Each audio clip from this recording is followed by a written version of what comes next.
Hello, welcome once more. My name is Chidinma Nwankwo. I am making this presentation on behalf of Onitsha Education Foundation. Today we'll be talking about self-confidence. Before we go ahead, we might need to identify some of the challenges or setbacks that are holding you back from excelling in your academics or your career. I have decided to switch over to slides to explain my points better.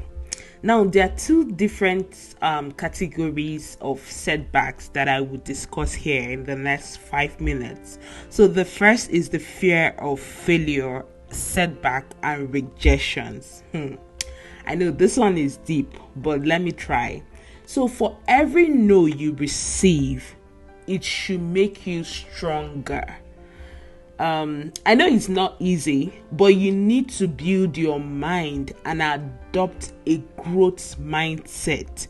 It's okay to feel bad at first, like when it happens. Cry if you need to.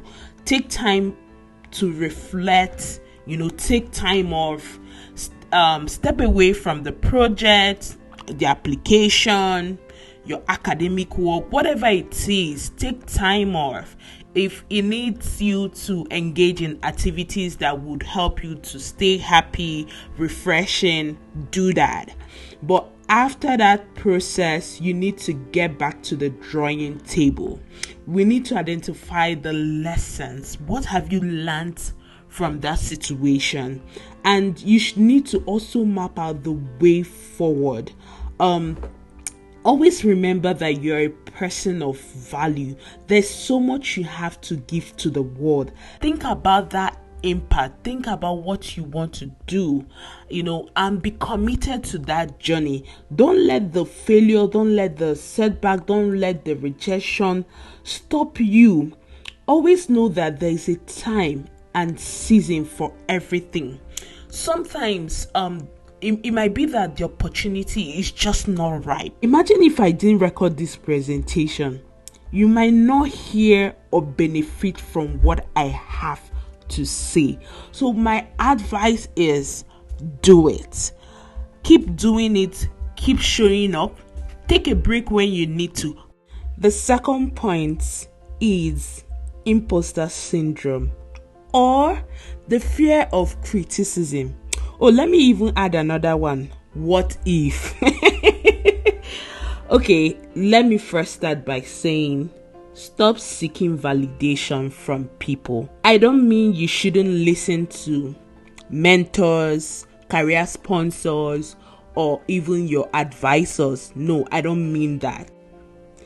Sometimes not everybody would understand your dream, your vision, or even like the projects you're currently working on. Instead of thinking about all the what ifs that will go wrong, why don't you think about what if I am back on this project and I bless a life? What if I am back on this work and I'm adding value to the field of research if you're a student working on your research paper? Please, at this point, I would say seek help. It's okay to do it afraid and to ask for help. For instance, if you don't understand a certain concept, if you're reading or you're working on a project, ask your colleague. You can ask a junior. It doesn't really matter. Sometimes we need to adopt the practice of learning. Before I conclude on this point, I have an activity for you. I want you to take time to identify the network of people or the circle of influence in your life. You can categorize them into 3. 1, your personal network. You actually need people that would help you towards your personal advancement and growth. 2, operational network. You also need people that would help you to accomplish your assigned tasks. And finally, the strategic network. You need people that will help you to reach your organizational objectives. Finally, you need to identify other barriers or challenges that are affecting you from having confidence in yourself. My final words for you would be prepared and embrace your journey. This could be in the form of volunteering to support a project or social issue. You can learn more and build your skill set while working on a project or collaborating with other people. Remember, for you to lead, you must first learn how to serve.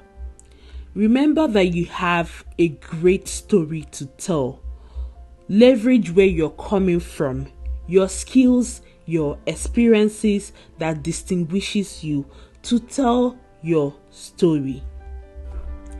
Make provision for self-improvement and continuous learning. Break your goals to actionable steps. If you need to find an accountability partner, an accountability coach, or even an accountability group, please do that.